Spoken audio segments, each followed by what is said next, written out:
BBC Sounds. Music, radio, podcasts.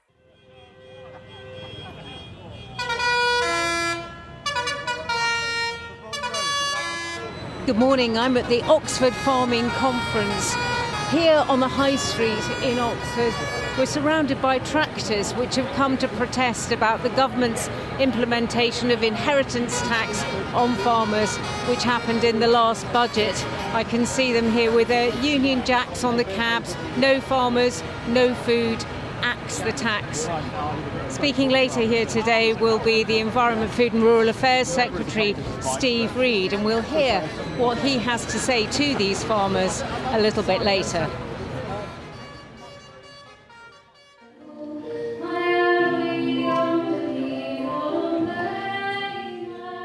The OFC isn't the only farming conference going on in Oxford this week.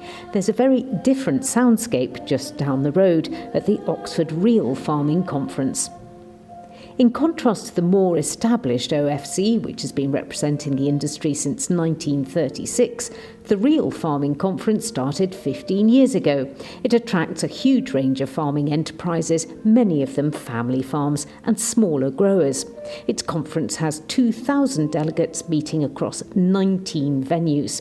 It may sound chilled, but the farmers here have similar concerns to the protesters we've just heard about the future of their businesses.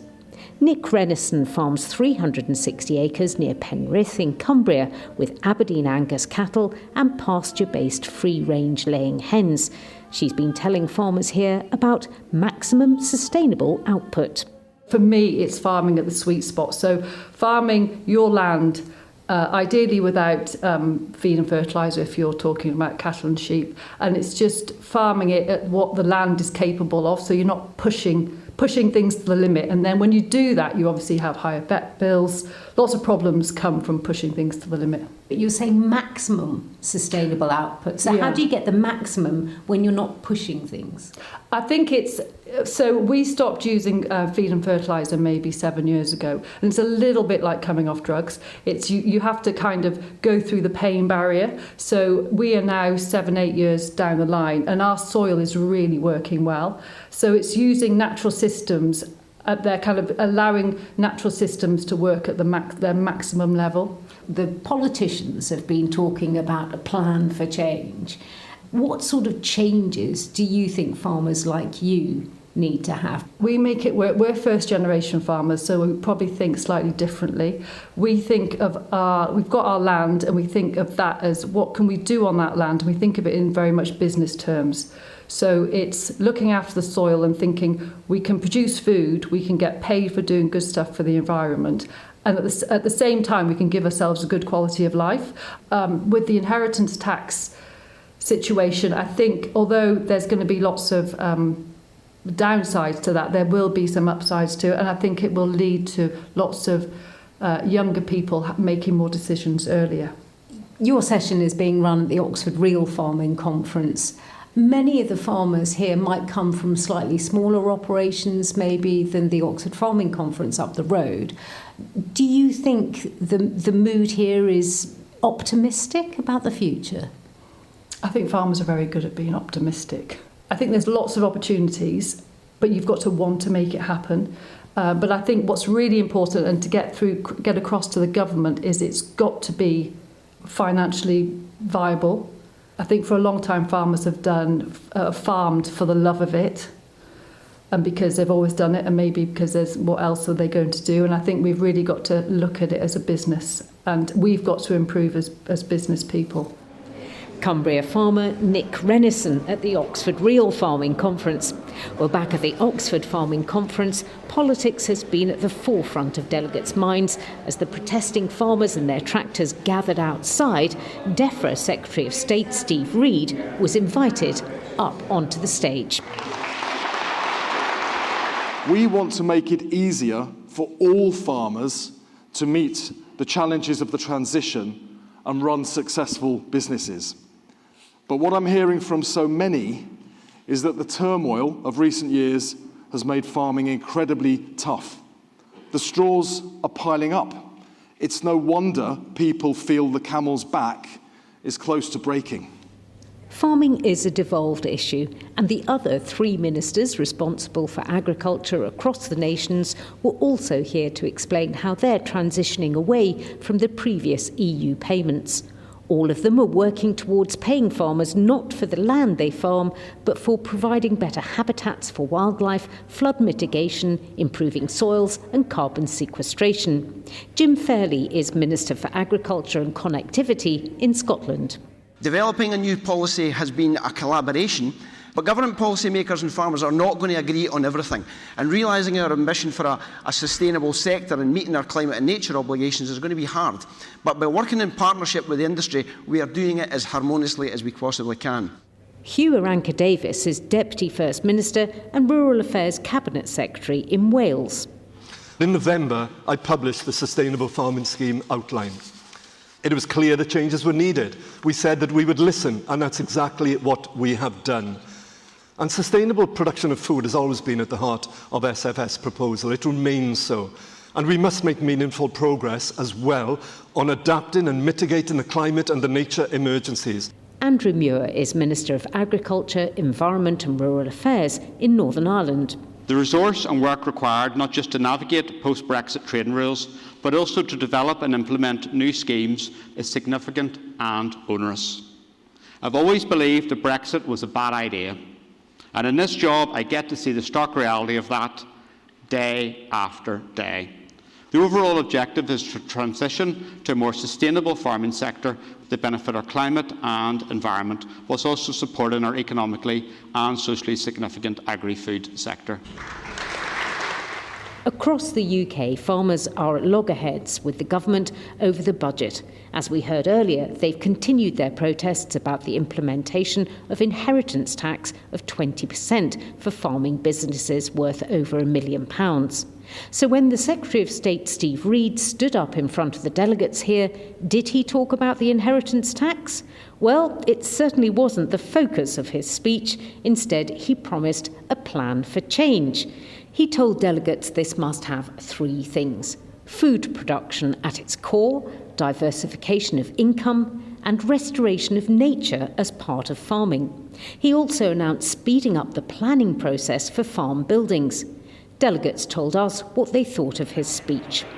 There wasn't anything that I heard that drastically changed my opinion or the general outcome of the sector.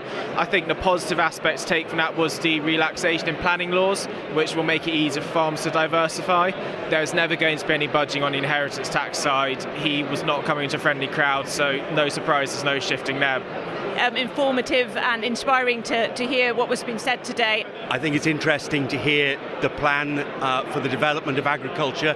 Unfortunately, it is all rather clouded in the uncertainty around budget announcements. I think it is going to be an anchor on the innovations that people are keen to get ahead with.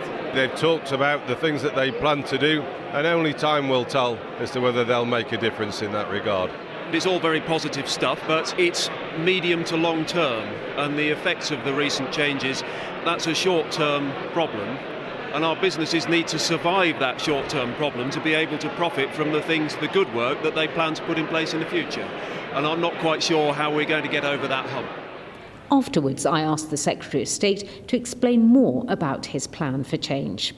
Farmers are facing a huge transition because of, the increased uncertainty globally from geopolitical events like we've seen in Ukraine, pushing up energy prices, climate change, the more extreme weather that we're facing. And farmers know there needs to be a transition. We've talked about it for years, but the government has never been clear about where we're heading or really how we're going to get there. So today, I was outlining the destination we want to get to, which is financially and environmentally viable businesses that can thrive into the future and turn a profit for the huge amount of money that farmers put in. Food production always at the heart of what we do, but supporting farm businesses to diversify so they have other income streams that can protect them when we get difficulties of the kind that I just outlined.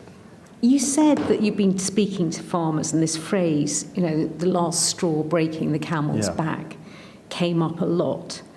I think farmers feel that your plan for change is fine, and they've heard quite a lot of it before, but actually you need to do something now. They need action now. We did things now. So we've put £60 million in the bank accounts of farmers who were hit by the flooding last year. We did that just over recent weeks. Got it out the door. Hopefully it's helping people right now.